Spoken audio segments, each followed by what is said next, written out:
Good morning, commodities traders. Welcome back to the commodities update, where we update you guys on technical analysis of natural gas, UNG, oil, US dollar, gold, and silver.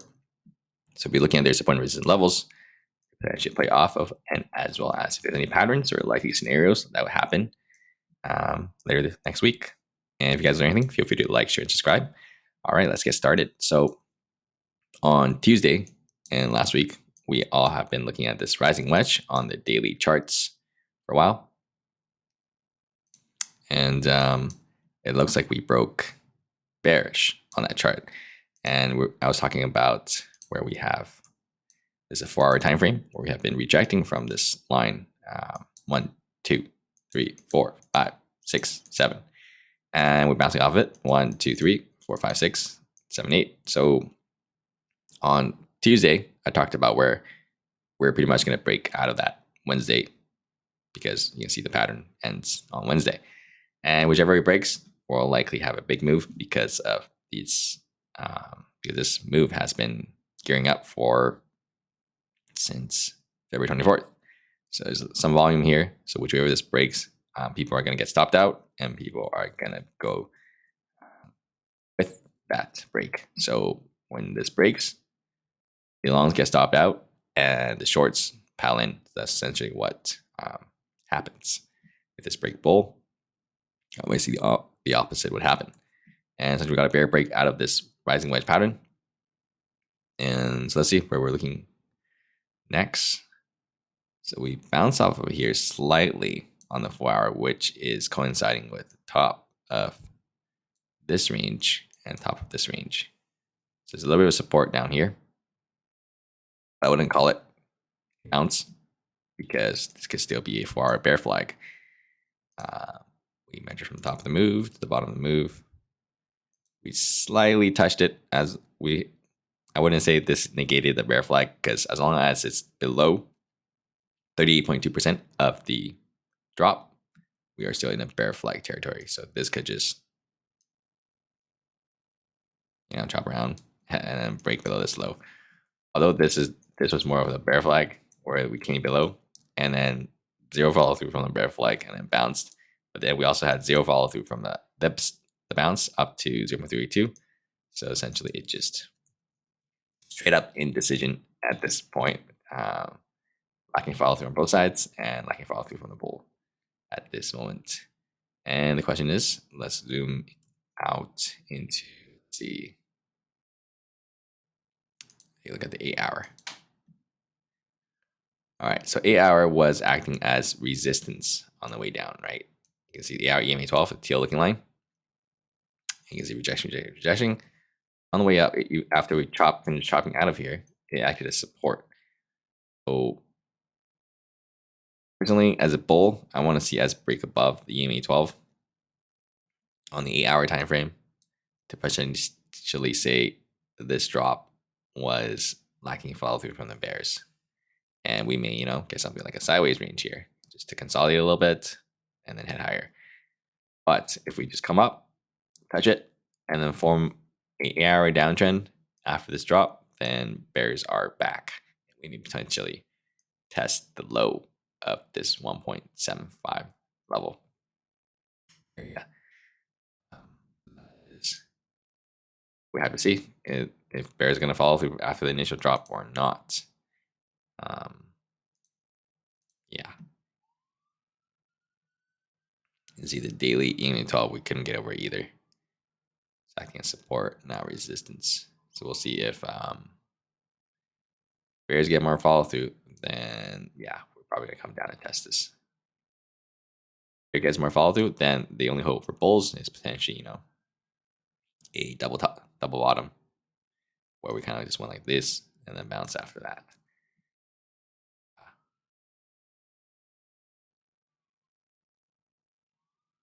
So the weekly, take a look here. Yeah, not much on the weekly. I said before on the weekly, where this is still a weekly bear flag. From the measure from the top of the move to the bottom move, we barely gone over. We bounced up to 23.6%. We have to get over 38.2% on this bounce to negate the bear flag. So if this, after this bounce, we drop a little bit more, And then we bounced again, not making a new low. It could still be a bear flag. Just chop around and tighten up, and then decide which way the flag wants to break after that. That would take a couple weeks. These are weekly candles. We'll see how deep the bears are going to take this retracement. If it's just a shallow one, then bulls have a chance to form a weekly uptrend. So we'll see how shallow or deep this retracement is going to be. So 8 hours is going to be really key for me. See if bears are going to follow through on that drop on 8 hours. Big drop, come up as a reject there. If they follow through, then there's likely shaping up that weekly consolidation for next week. All right. Take a look at UNG. UNG is similar. I see it follows NatGas. And so it's a tradable ticker for NatGas. We had a same thing, bear break out of this rising wedge because NatGas had a bear break on it. So same idea. And we'll just see if natural gas can hold that double bottom. If not, UNG's same fate. You're looking at the 8 hour EMA 12. Clear resistance over here. You can see rejected like 6 times. Access support on the way up, but now we're below it again. So if this comes up, hits that 8 hour EMA 12, rejects, goes lower. See the size of the retracement.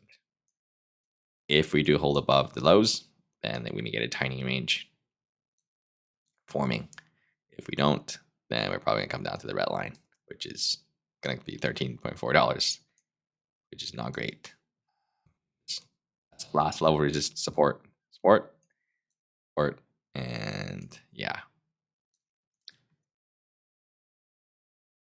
that would be that would mean natural gas also broke its double bottom, last level support, going lower to this black line. If the UNG ends up down here. But first, we'll have to see some follow through from the bears if we can get this 8 hour downtrend or not. Maybe the bulls will form a weekly higher low here. Who knows, right? But we need to see some bounce above 8 hour EMA 12 before we can more convincingly say that bulls are shaping up a weekly higher low for an uptrend, something like this. But at this moment, no signs of that yet. Zero signs of that yet from the bulls. All right, take that oil. So we have a 15-minute free call. So if you guys want to improve your trading, go to the calendar link below, click that link, and just book a time with me. And it's 15-minute free call to see if you guys can improve your tradings or learn anything from your mistakes or improve your sticking points if you have FOMO, anything like that, or need a trading plan or need any kind of structure in your trading to be more consistent. That call. And let's get into oil. So oil, not much, lacking follow through, very choppy. Really not much going on. We talked about where it broke above this resistance where it couldn't get over, and it came straight back below. And when we had this double wick, I said the most likely scenario is that we'll probably come down to 73.28 because that was the prior support, this orange line. Resistance not acting as support. So if this tiny bounce don't hold, or bulls try to hold the support, then we're definitely coming back down to 71.5, which is looking like it's going to do that at the moment. So yeah, so either the bulls bounce pretty much exactly right here and try to come back up to retest this 75.17, or it's going to flush down to it. Because higher resistance not acting support, but if it doesn't act as support, we're definitely going to flush through it. In 5 minutes, what the bulls did when we hit that level. Yeah, they actually tried to hold it 3 times slightly here, but it's all defense, but no offense. They haven't really bounced at all. So bears are still in striking distance to test that area again. Right, let's get the dollar. Okay, big drop on the dollar. That head and shoulders look ended up forming for us right here. And then we break down the neckline here, and then we flushed. Are back below this maroon looking line. We try to bounce off of it on Wednesday. Support. Try to act as support again. Hold it, flush through it. went straight to 102.4, which is this level of support. Not slightly, but not much. So my guess is we might probably come up, hit that, and then reject a little bit and go from there. It might go sideways in this zone. It's probably what's going to happen. Yeah, because we have a lot of economic data next week, so that would affect the dollar. So probably dollar's going to go sideways until we get those data coming. And this drop, perfect for metals. So gold and silver is probably skyrocketing right now. Let's take a look actually. Oh yeah, okay. Wow. So I talked about on Tuesday, even last week, saying we're probably gonna come up to test this resistance, which is this and this resistance, if we get over above 2008. And I remember joking about, yeah, we're probably not gonna just straight up get into here, and in 1 week it's shooting up like that. But we're probably gonna go something like that, and then come up like that. But who knows? You get surprised from the markets.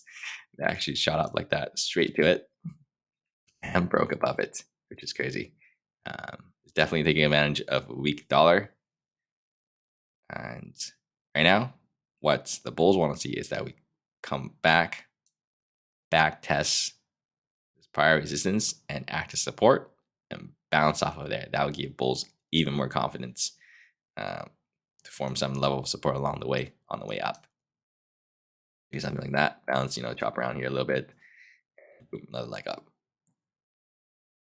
If we come down below it, it's not a huge red flag. As long as we don't retrace over 50% of this move, then there's no red flags. If we just come down to it, retrace like 30% or close to 40%, then bounce, chop around it, form some kind of support, and then there's for another leg up. That'll be no red flags for the bulls. We are a little bit overbought, but so yeah, the sideways consolidation range would be the most ideal for bulls. What the bears want to see is if after it consolidates sideways, we roll over back down. No, I wouldn't really put up here with this kind of momentum. No signs of reversal yet. And silver, let's see. Yeah, same thing. Super strong move. Confirmed the daily uptrend right here when we broke above this prior high. Initial move, pulled back, boom, broke above this daily uptrend right there. Now it's taking advantage of the weakness of the dollar as well. And we pretty much came up to 24.6, which is this resistance, and these resistance. So yeah, we might see some kind of sideways range for silver as well. Sideways slight pullback before it decides for the next move. The economic data for the dollar is going to be big next week, and those will move the dollar for sure. So they're probably all three of these are going to go sideways for a little bit before the economic data comes in and to decide its next move. Yeah, as with all moves, it needs some sign of consolidation, and for its next, just like where this is like a 3 months consolidation sideways, pretty much tightening range. Essentially, this is a tightening range, kind of broke down, zero follow through, and then V-shaped. So all of these people who was going to go long stopped out and shorted probably out of this range. And the bull said, just kidding, and then V-shaped. That's what happens. Bear break, zero follow through, and came all the way back up. All right, let's go for you guys. And if you guys learn anything, feel free to like, share, and subscribe. And feel free to book that 15-minute call, as well as support the channel on the Patreon link. And I will see you guys on Tuesday. Have a great rest of you guys' weekend.